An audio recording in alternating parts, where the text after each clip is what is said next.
Lenny dear, please don't tell reporters of your personal views. It's very bad taste. It will not do you much good. It may have bad repercussions. From now on, you should be very conservative in your statements to the public. Just a little advice from your mother, and I'm sure it will not harm you.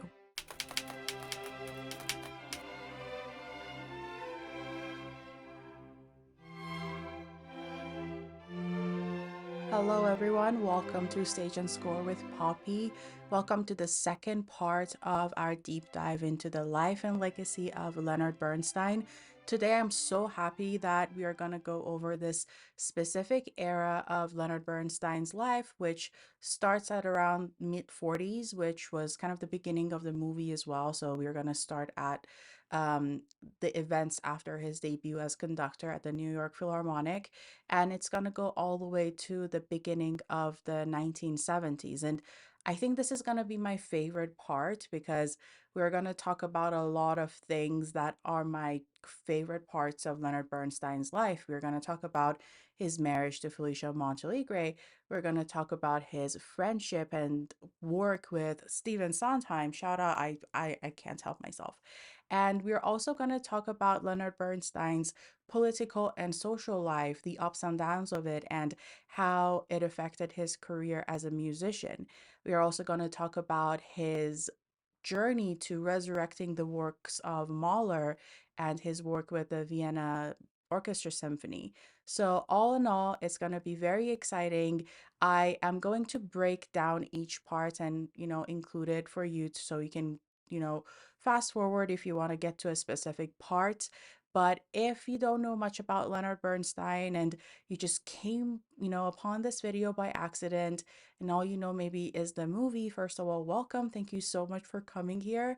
I am a newer creator, so I really appreciate all the help.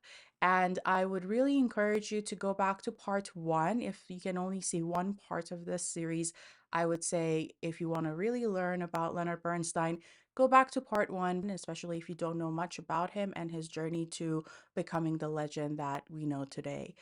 So, without anything further, let's get into it. As we know, the first appearance as conductor with the New York Philharmonic went well, and 2 weeks after that, there was another guest conductor who was going to be at the Carnegie Hall by the name of Howard Barlow. He was an American conductor as well, known for his work with the CBS Radio Orchestra. Unfortunately, he got sick as well, and this time Bernstein had to conduct with only one rehearsal, but he did such a good job that he got praised yet again, and one of the reviewers said, quote, "His rhythmic understanding is superior to that of any of the contemporary greats." Unquote. This also implied that Rodzinski was now second tier to Bernstein. In the beginning of this video, in the intro, I read a little excerpt from a letter that Leonard Bernstein's mother wrote to him, talking about him being a little too reckless in the comments that he made to the media post his fame with the New York Philharmonic. And she wasn't really alone in this. Leonard's father, Sam Bernstein, also was having reservations about how open Leonard was about his beliefs, political affiliations, and he also wrote him a letter trying to caution his son of the dangers that he might face if he's being too blunt with the media. In this letter, he wrote, "Are you two not overdoing it a little? One statement you made that you don't read Dick Tracy because you are not reading the news might be controversial. You know the power of the newspaper organizations throughout the country. And in another publication, you said you didn't like them because they were fascist. I don't blame you for feeling that way, but these newspaper syndicates can do you a lot of harm if they want to, and it is best to have 1,000 friends rather than one enemy. So don't get it wrong with the newspapers. The pen, they say, is mightier than the sword, which is invariably a true maximum." But Leonard Bernstein was an overnight sensation. He was getting gigs in New York, in Philadelphia, and Boston, and he had the opportunity to conduct his own symphony, Jeremiah, and he was very excited to go to Boston and Philadelphia for these opportunities. However, at the same time, he was still the assistant conductor at the New York Philharmonic.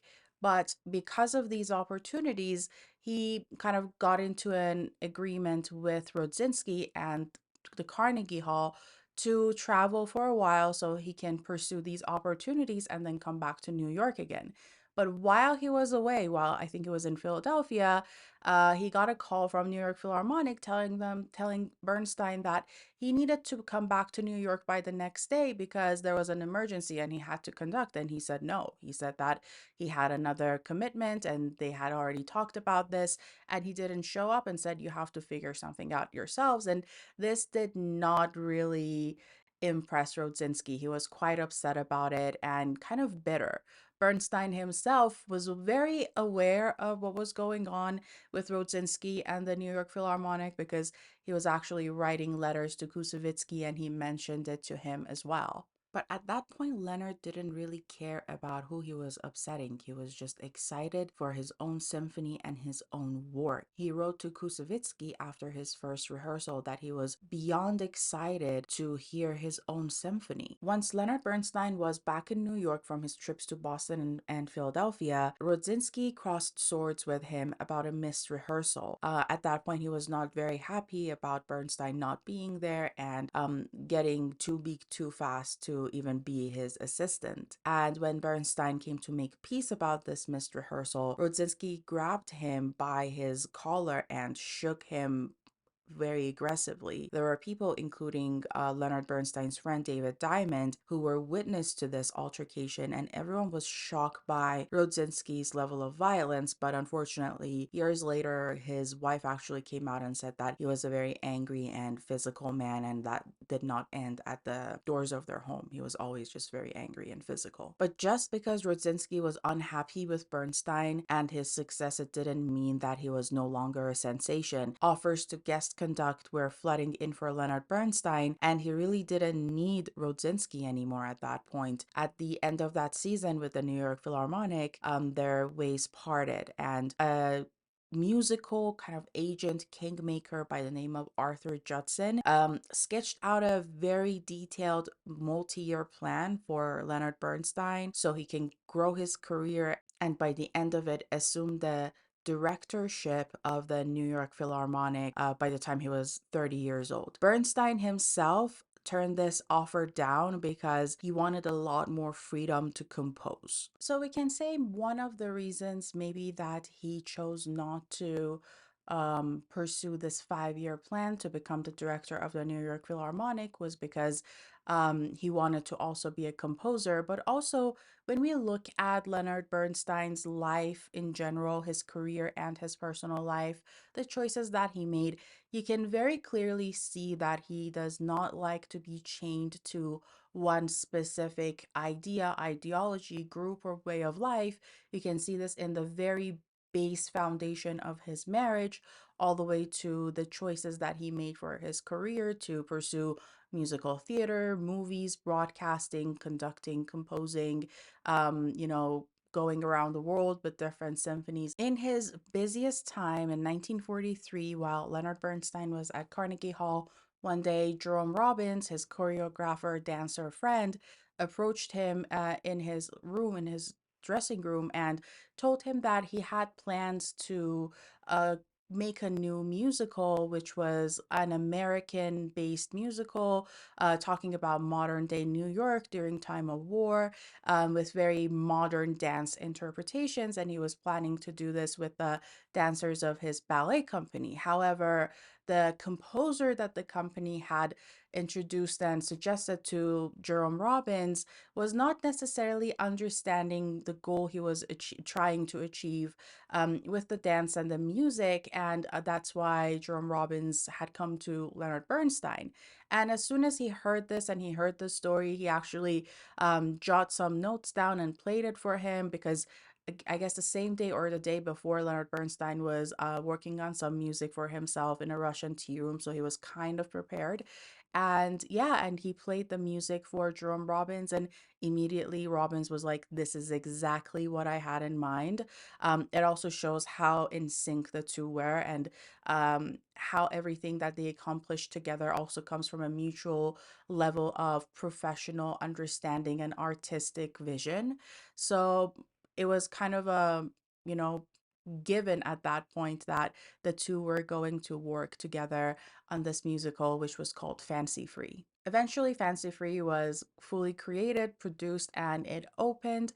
And the music was a hit. It was the perfect balance of everything that the show wanted to convey to the audience. And I think one reporter, one critic actually called it just about 10 degrees north of perfect.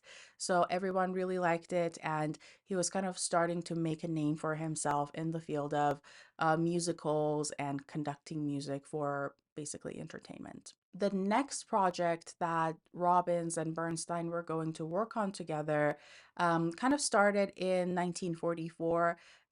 It was very interesting because around the same time that the news was breaking about the Normandy War and the fall of Rome, there was also in the same newspaper outlets talk about a new musical venture that Leonard Bernstein and Jerome Robbins were going to pursue together by the name of On the Town. Leonard Bernstein created the music for On the Town sometimes on trains while he was traveling across country and sometimes in his home in New York. And once the music was complete and the show was ready for rehearsals, Bernstein attended their first orchestral rehearsals in New York. And then they were set for a 10-day tryout in Boston, which was full of problems. The scenery that they designed for the New York stage didn't fit the Boston theater. And at the last moment, the producers had to ask critics not to review the show on the evening that it was announced to premiere because it was just not ready. For Bernstein, this was especially embarrassing because a lot of his friends had bought the good and expensive tickets for a benefit to the Boston Institute of Modern Art. And among these friends was Kusevitsky and his future wife, Olga. Regardless, the producers had to cancel. However, they were very confident that the show was going to get back on soon.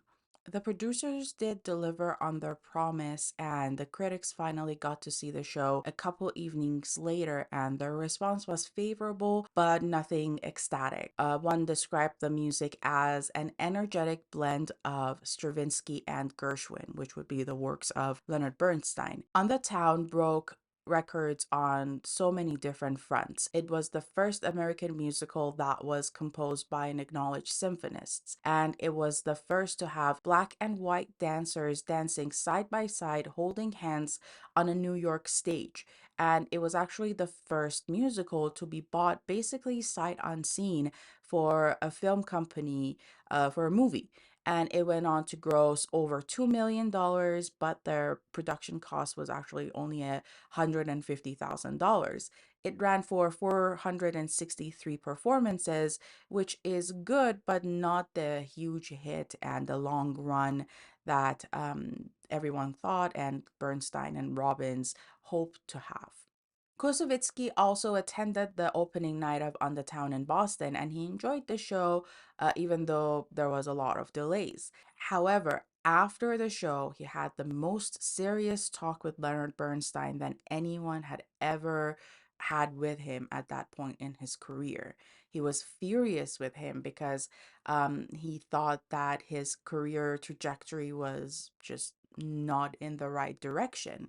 Kusevitsky's attitude was that a potential great conductor must just submit to his talents and not venture out. And even though Leonard Bernstein knew the worth of his Broadway music and craved the fun of these collaborations with the likes of Jerome Robbins, he would devote himself almost exclusively to the conductor's art for the remainder of that decade. Composing kind of became a holiday diversion for Leonard Bernstein to enjoy and relax during his pauses in the between seasons.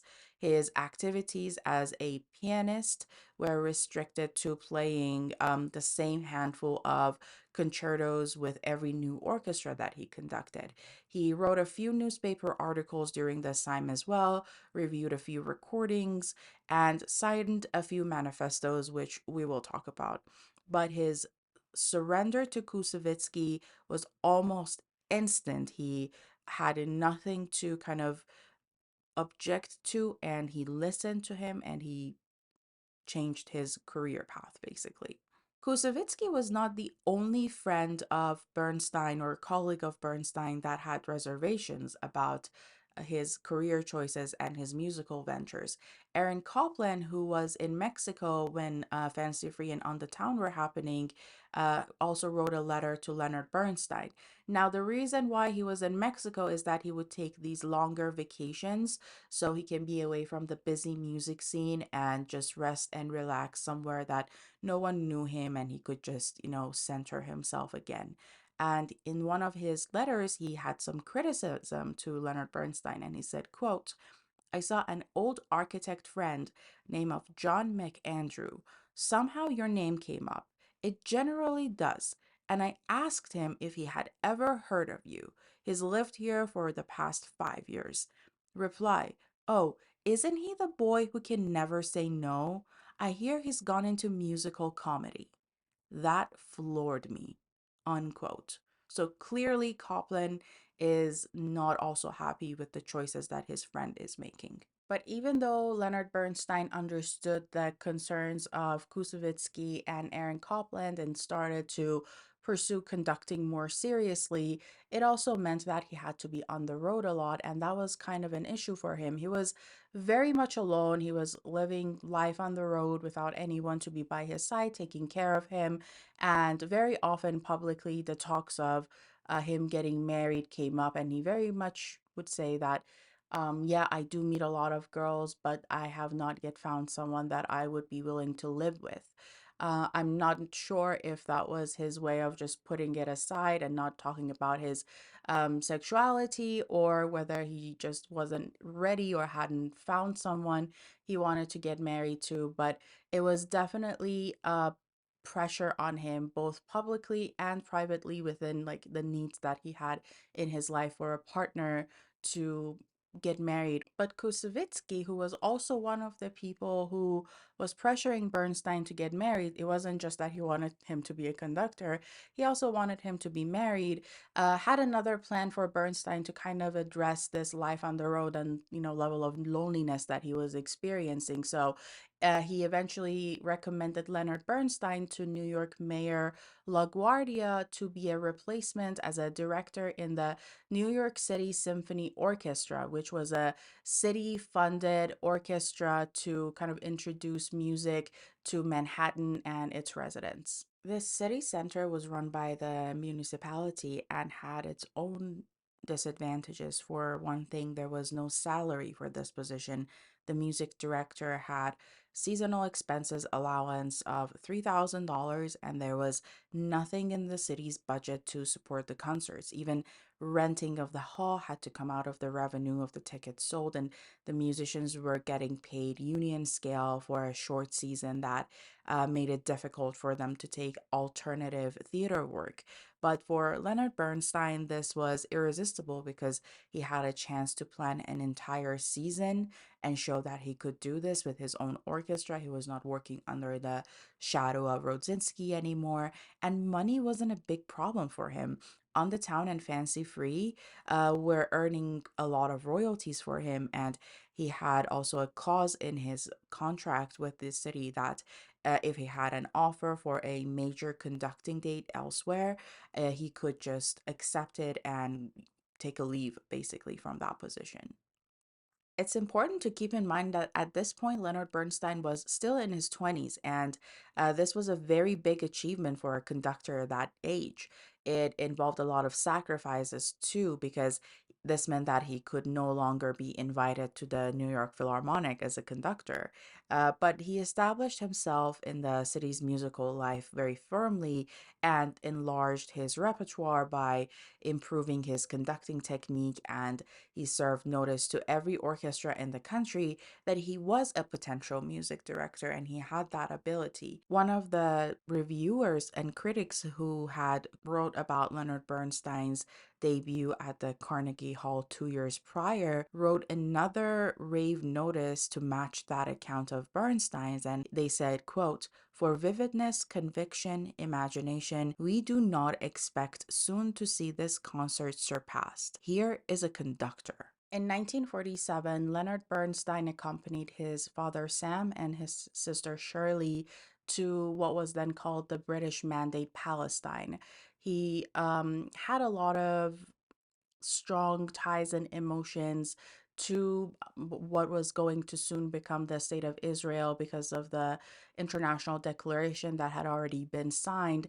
And there he met a lot of people, a lot of Jewish people from all walks of life, all sorts of beliefs. But Bernstein himself was always a very proud Jewish pro Zionist member of his community.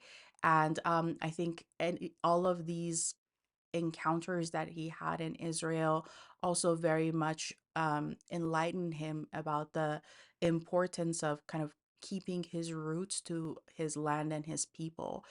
In this specific trip, Leonard Bernstein met a lot of members of the symphony orchestra that were survivors of Nazi genocide from Germany, Poland, Austria, and of course Russia, which he was originally from. Leonard Bernstein kind of had this need and longing for a place that he can call home and like a community that he can have for himself.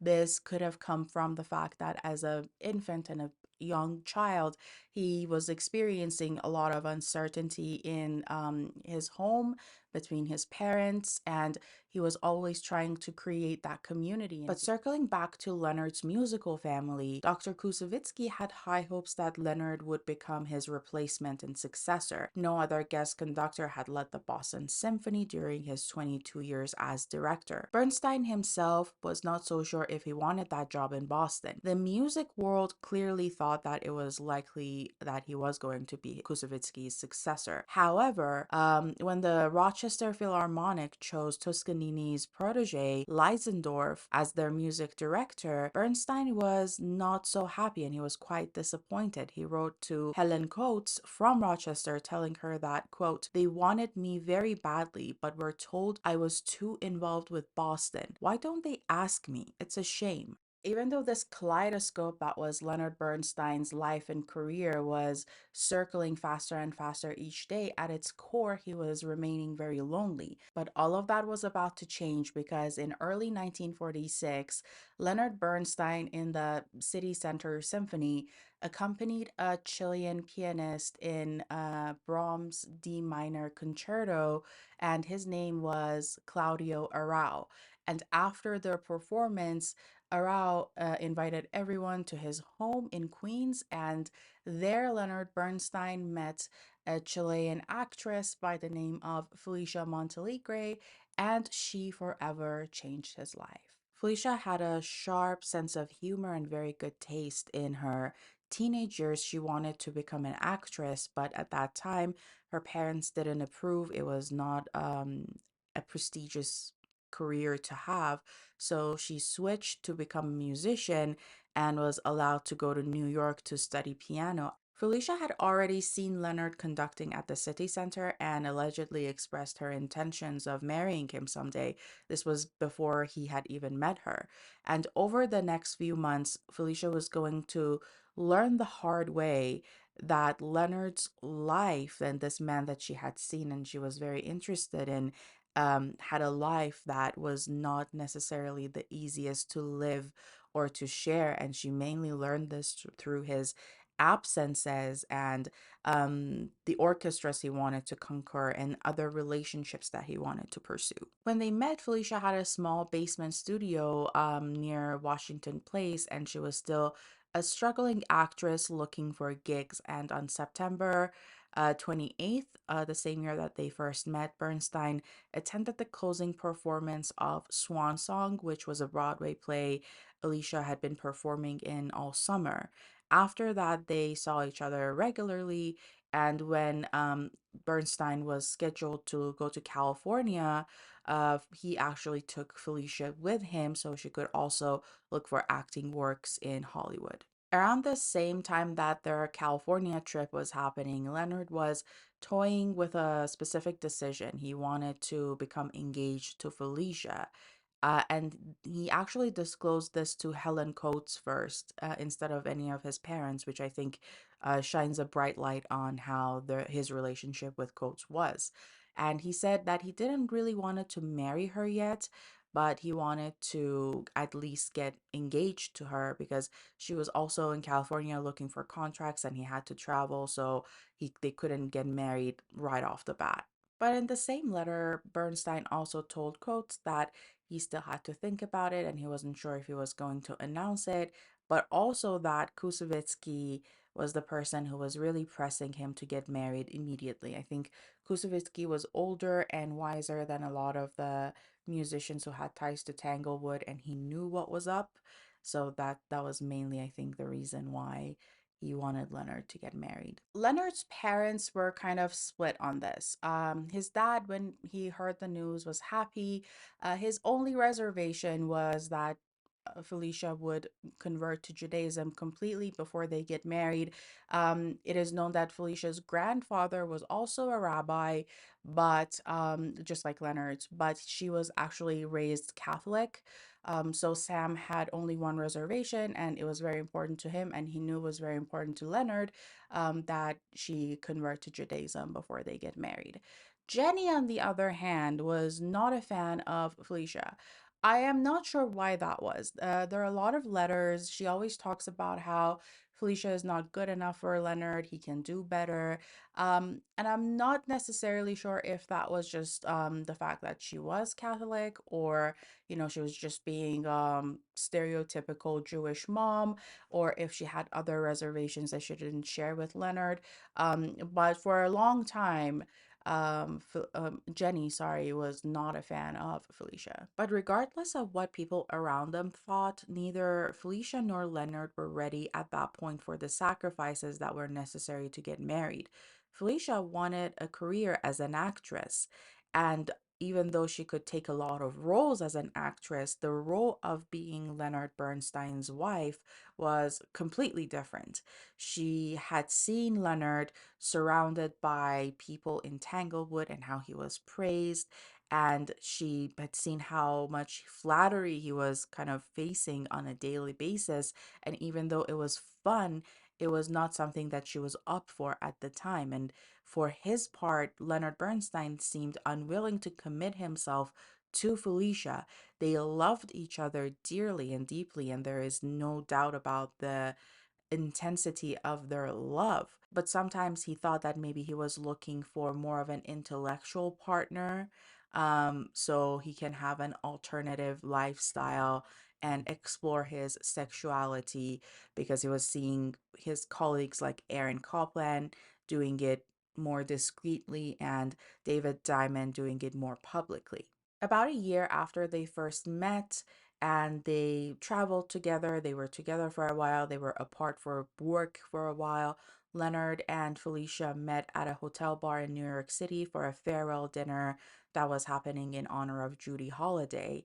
And the next morning, there was talk around town as well as news on the gossip columns that, quote, composer conductor Leonard Bernstein's matrimonial plans have been canceled. In October, Leonard Bernstein arrived in war-torn Israel accompanied by Helen Coates. He performed 40 concerts in 60 days under terrifying conditions. There were artillery explosions accompanied by Beethoven's Overture Number 3 in his October 14th Jerusalem concert with the orchestra, which is now known as the Israel Philharmonic.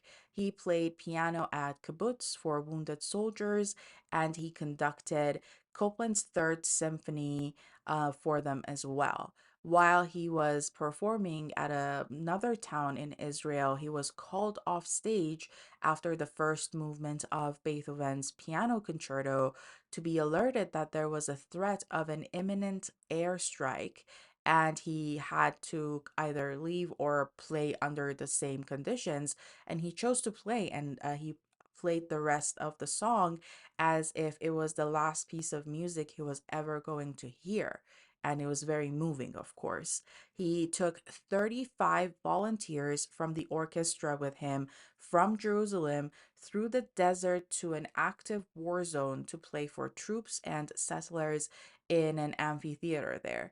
Thousands of people gathered to hear him play these three piano concertos, which is Mozart's Concerto Number 15 in B flat major, Beethoven's First, and Gershwin's Rhapsody. These numbers of attendees made the Egyptians who were viewing the event from air to think that there was a military maneuver happening in that area because that's how many people were there. And his last concert in Jerusalem consisted of Mahler's Transcendent Resurrection Symphony. After Leonard and Felicia broke off their first engagement, Felicia became involved with another actor by the name of Richard Hart. They were living together on the West Side in New York. However, Hart was already married and he had three kids. They were living together regardless of that, and Felicia was hoping that he would eventually leave his wife. Unfortunately, Hart was also known to have had a bit of a drinking problem, and he was known to become abusive under the influence of alcohol. Regardless of all of that, Felicia was actually having a successful career as an actress herself, which is something she wanted and was prioritizing after or during their breakup, I would say. While he was on another trip in Israel, Leonard confided in his sister that he finally understood what Felicia meant to him. In this letter, he said that, quote, ever since I left America, she has occupied my thoughts uninterruptedly, and I have come to a fabulous, clear realization of what she means and has always meant to me. I have loved her despite all of the blocks that have consistently impaired my loving mechanism. Lonely on the sea, my thoughts were only of her. Other girls and or boys meant nothing.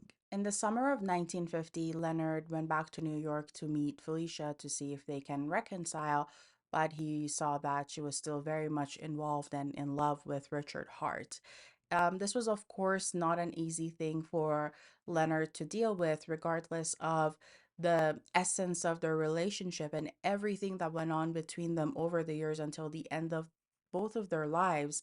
No one can really ignore the fact that Leonard Bernstein and Felicia Monteligre were very much in love. Having been together on again, off again for over 5 years, Leonard Bernstein and Felicia Monteligre finally decided to get married. And on September 9th, 1951, the two got married at the Temple Mishkan Tefillah.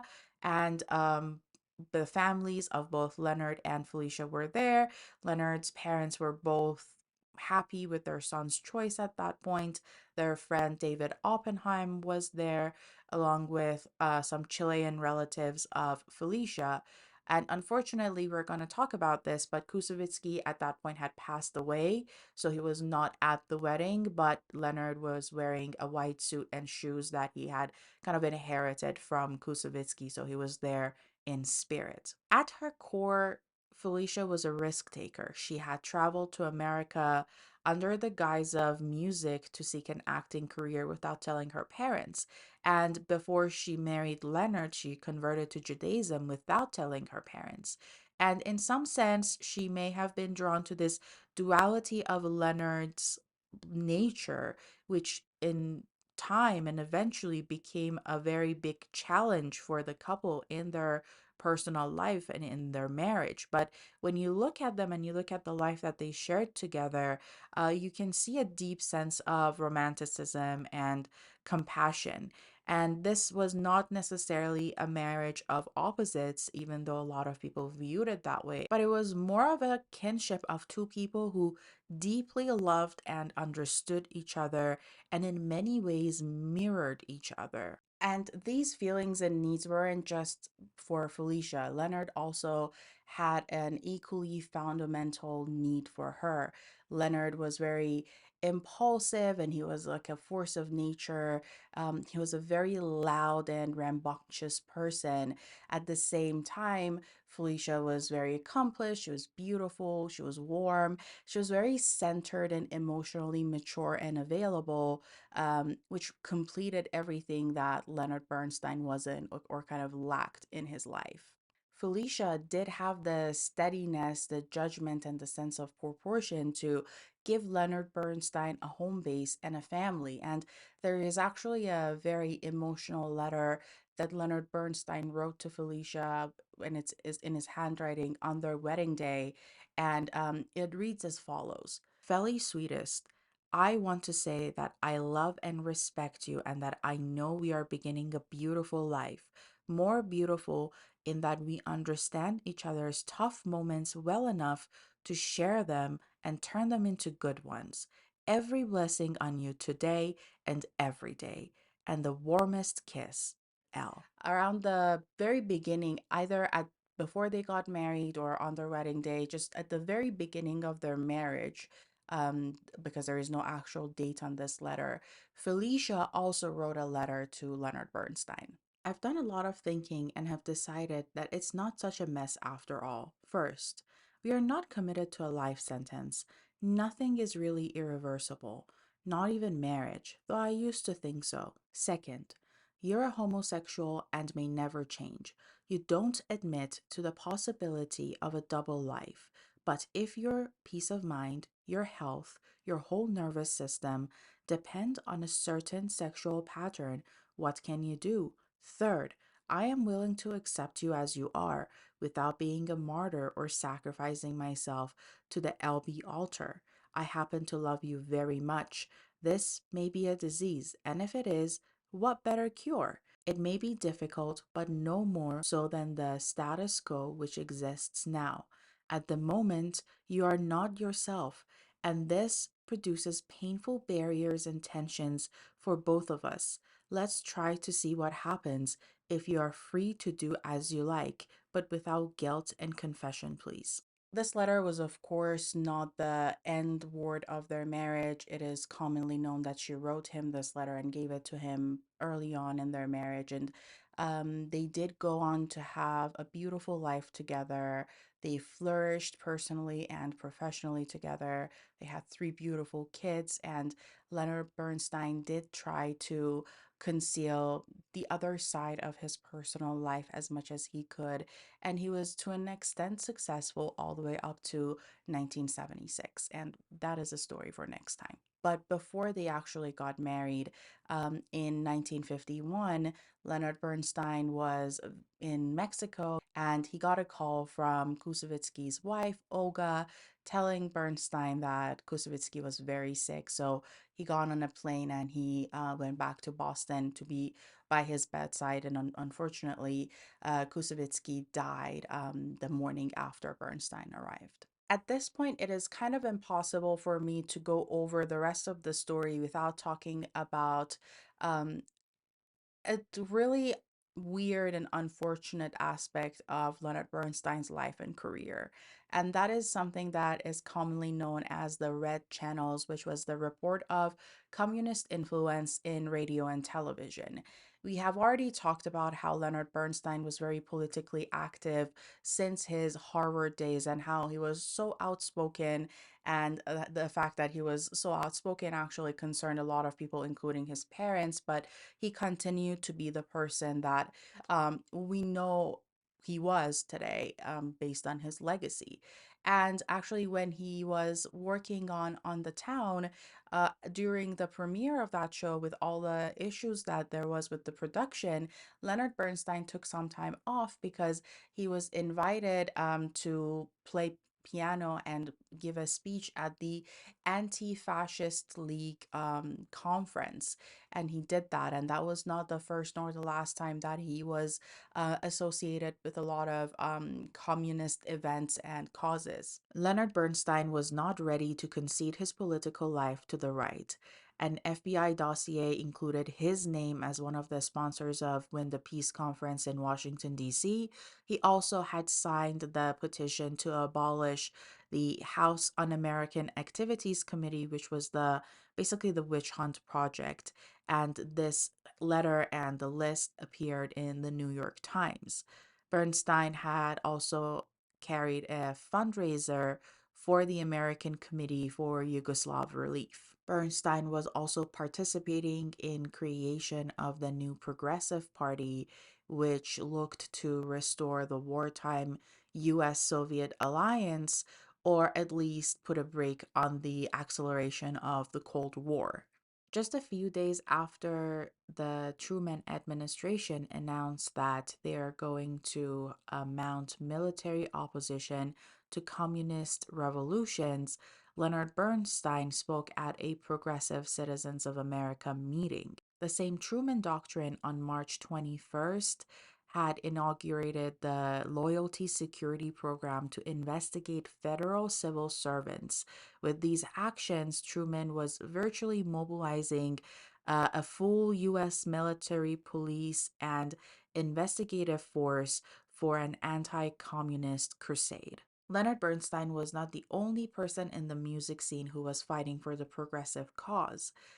Kusevitsky, Copland, Arthur Miller, and Norman Mailer were also some of the sponsors of a 3 day scientific and cultural conference of world peace that happened around the same time that Truman made the announcement. Even though they felt defeated, they were hoping to preserve a popular front internationally to stand against the Cold War. But at the same time, without his own knowledge, Leonard Bernstein was making a name for himself in high governmental circles. A lot of people around Truman felt that Bernstein might become an embarrassment because he had all of these progressive ties, especially since he was going to perform at a function where Truman was going to meet with Israel's president. So the White House asked the FBI to provide some documentation of Bernstein politics. And once FBI had this file completed, they reported that it was greatly disturbing because Leonard Bernstein was undoubtedly mixed up in a lot of communist and liberal movements. But the White House also had other reservations because some publications were attacking them for having Bernstein in a lot of these public functions, and they couldn't really do much about it by that time. So President Truman ended up canceling some plans and rescheduling his day so he wouldn't be seen with Leonard Bernstein. And all of this was going on without Bernstein himself knowing that he was being so closely looked at.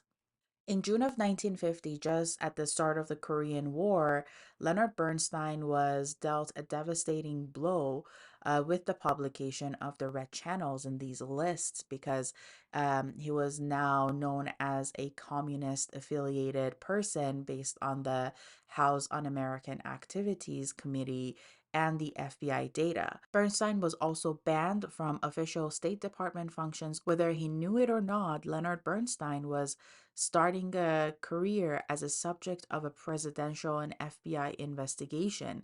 In the years that followed, he probably remained ignorant or uninformed as to how much of this was going on behind his back, but he caught enough of it to make his life kind of more anxious. But amidst that age of anxiety, which is also the title of one of his works at that time, Leonard Bernstein and Felicia Montalegre, who was then Bernstein, welcomed their first child, a daughter by the name of Jamie, in October of 1952.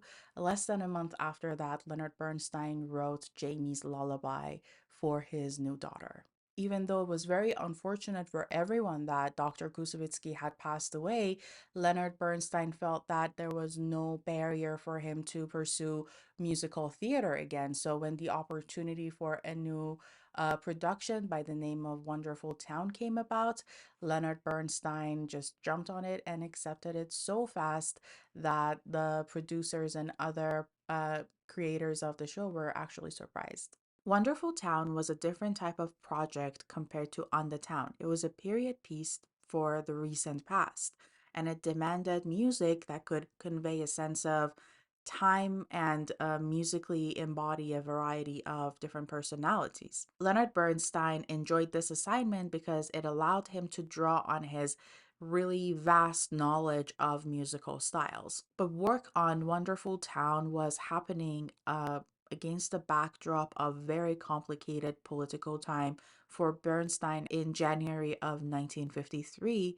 Aaron Copland's Lincoln portrait had been removed from the program of President Eisenhower's inauguration, and his music, as well as other people whose names were appearing in all of these lists, was banned from Voice of America broadcasts. Although this was not publicly known at the time, Leonard Bernstein was in fact blacklisted by CBS Radio and Television in 1950.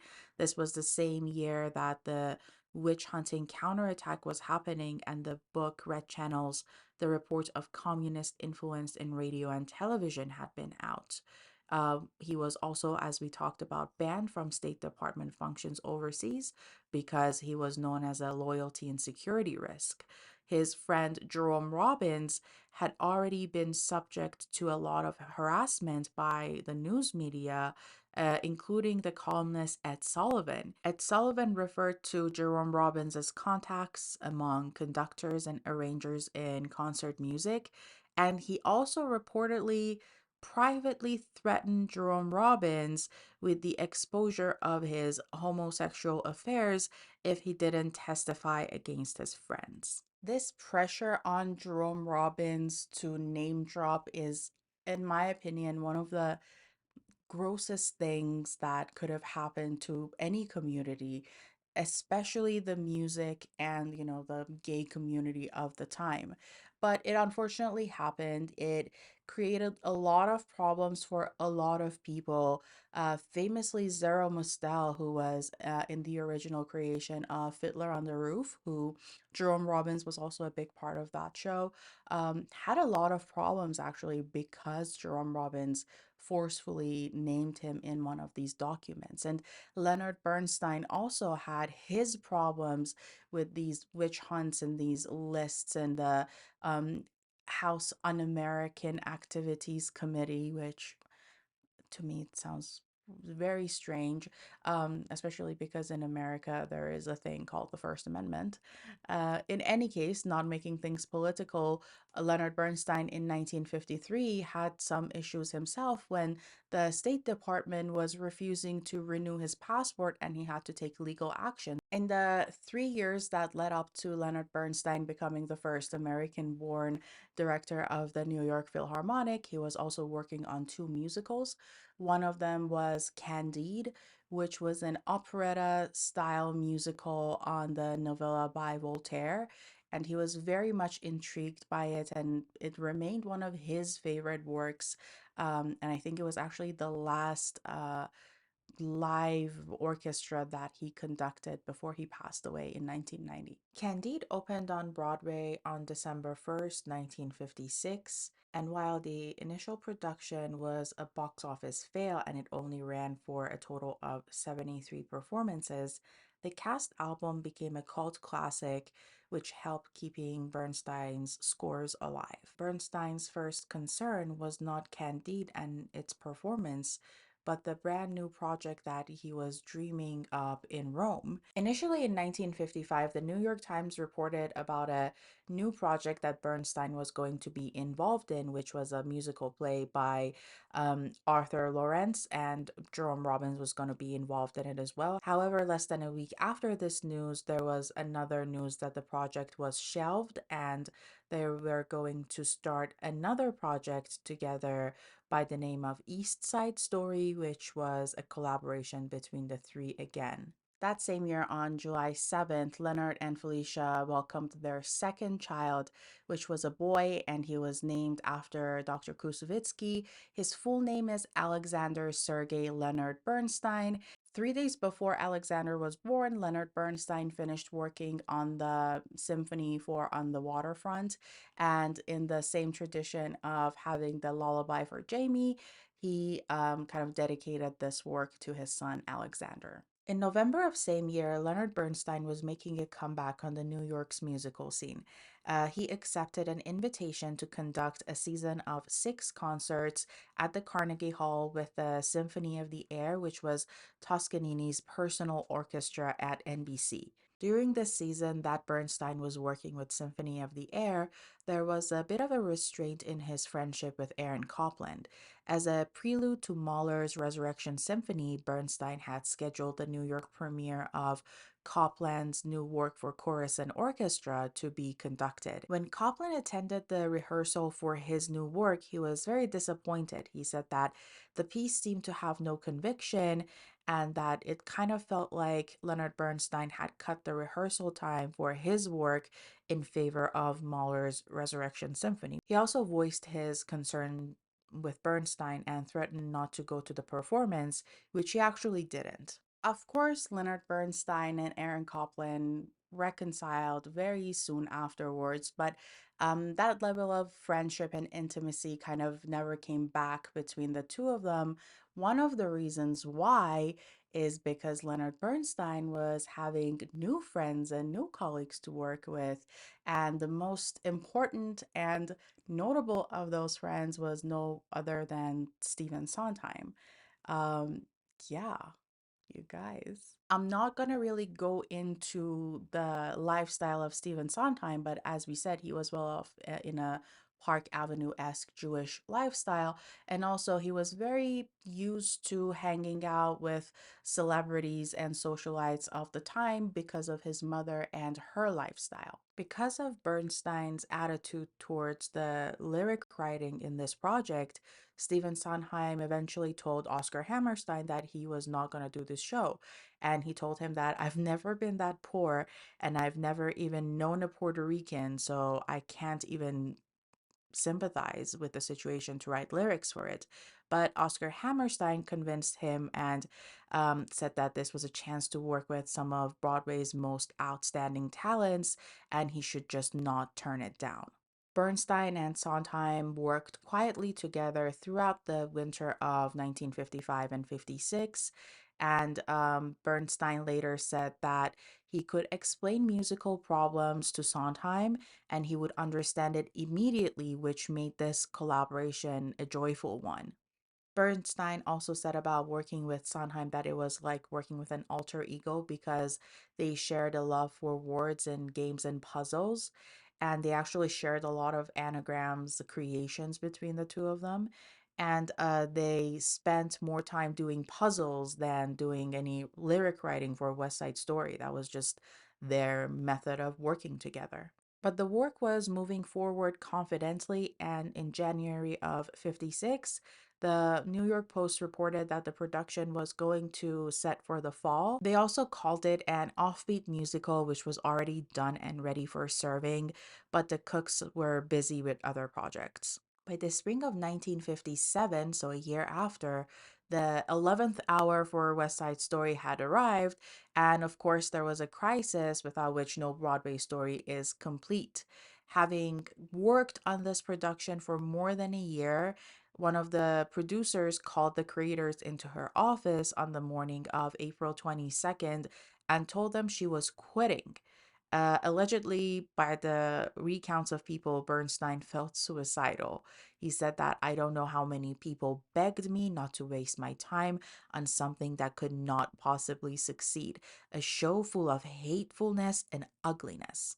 Stephen Sondheim also remembers this feeling of being shocked and rejected without really expecting it after over a year. And as this happened, there was another partner on the show who was at the time in London, and he called in and he said that he's still very much committed to the project and no one should be kind of disheartened and they should keep going in working and creating this show. And that same night, Stephen Sondheim, without telling Bernstein or anyone else, called his friend Hal Prince, and he was in Boston with another, associate of his by the name of Robert Griffith, and they flew down to New York.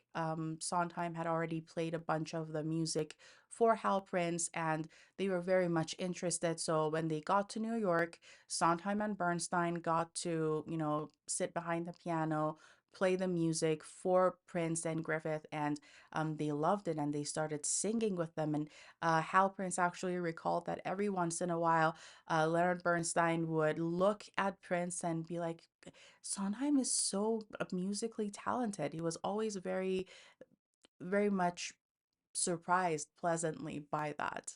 Around the same time, in 1957, Leonard Bernstein became the music director for New York Philharmonic, and at first he shared this title jointly with Dmitri Mitropoulos, who we have talked about previously, but a year later he kind of got the sole responsibility and title of that job, which he held on to until 1969, when he got the title of laureate conductor and he kind of continued to make music and record music with the Philharmonic until he passed away.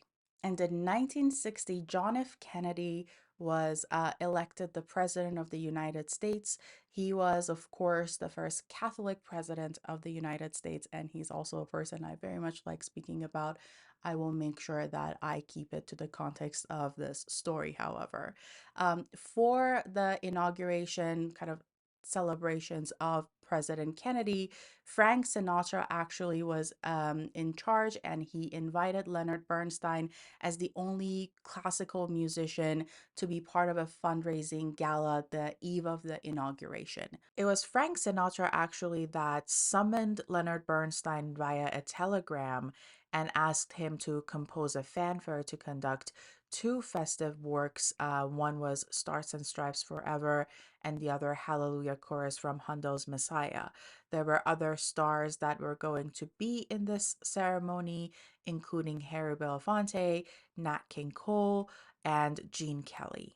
Leonard Bernstein was very proud of his friendship with the Kennedys. In November of 61, he and Felicia attended a White House celebration of the Spanish cellist Pablo Casals, and he also had a meeting at noon the next day at the White House again with Jacqueline Kennedy, who wanted to persuade Bernstein to become the artistic director of a pet project of her, which was the cultural center that was being planned for Washington, D.C. Bernstein was very interested in the friendship that he had created with President Kennedy, and he very often liked to talk to him about politics and, what was happening in the world, in America. In November of 63, Leonard Bernstein went to New York to prepare for the second Young People's Concert of that season. During lunchtime, news broke that President Kennedy had been assassinated. At this time, Leonard Bernstein was working on a new symphony that he was going to publish and conduct himself. And as he was going back to his apartment that day, he had no doubt that he was going to dedicate the symphony to the now deceased president. This was a rare occasion because Bernstein had a lot of commitments during the 60s and he didn't have a lot of time for composing. But his Symphony Number 3 Kaddish was written in 1963 and dedicated to the beloved memory of John F. Kennedy. That same Saturday, Leonard Bernstein and the orchestra gave a memorial performance for President Kennedy of Mahler's Second Symphony on CBS television. This symphony of resurrection that was composed by a Jewish man that had turned Catholic never had a larger audience before this specific moment. And he actually had a big speech. I am going to read um, a very short but important part of that speech, which I believe puts into words the choices of Leonard Bernstein. Why the Resurrection Symphony, with its visionary concept of hope and triumph over worldly pain, instead of a requiem or the customary funeral march from the Eorica? Why indeed? We played the Mahler Symphony not only in terms of resurrection for the soul of one we love, but also for the resurrection of a hope in all of us who mourn him. In spite of our shock, our shame, and our despair at the diminution of man that follows from his death, we must somehow gather the strength for the increase of man, strength to go on striving for those goals he cherished. In mourning him, we must be worthy of him. This is coming together very beautifully, I think, because the last thing that we were going to talk about is Leonard Bernstein's debut at the Vienna Philharmonic. And before we do that, we do need to talk a little bit more about Mahler. I think Mahler, a person that Leonard Bernstein himself could identify with, and he have, of course, had talked about that. But he was a composer, he was a musician in kind of the Bohemian geographical area of Germany and Austria, and his work was composed beautifully. He was kind of coming into the 20th century with his distinct style of composition. But unfortunately, his work was also among those that was banned from playing, performing, listening to during the Nazi era. So, as a result of that, a lot of people, not just in America, but even in Vienna, where Mahler was born, if I'm not wrong, he was actually the first person who brought back the works of Mahler to Vienna and introduced it to his own people of Austria. And I think, like, I get goosebumps when I talk about it, and how Mahler looked into the 20th century and how Leonard Bernstein related to that. Moving on from that, we're going to talk about how Leonard Bernstein started his work as a conductor in Vienna. In 1966, Bernstein had his first encounter with the Vienna Philharmonic when he conducted a new production of Verdi's Falstaff. This was proved to be a career milestone for Bernstein. Conducting in the same opera house where Mahler had created legendary performances before coming to New York, Bernstein fell in love with the orchestra and against all odds with that city. Following that Falstaff performance, there was another week of concerts that Leonard Bernstein conducted, and the pieces that were performed also included Mahler's own Das Lieder von der Erde, which is Songs of the Earth. And everyone was mesmerized by Leonard Bernstein, his ability, his musical ability in general, but specifically as a conductor. And he was kind of known as the person who had the ability, the authority, and the musical sex appeal to rival local Austrian legends. And for today, we're going to stop right here. Once again, thank you so much for sticking with me till the end. I really appreciate your support. If you like this video, please like and comment, maybe subscribe to my channel. I'm still very much new, so I would appreciate the help so I can continue making these videos for you. And if there is any specific parts of Leonard Bernstein's life that you would like me to kind of dig in deeper, I would be happy to do that. Feel free to leave a comment, and I will see you very soon. Bye, everyone.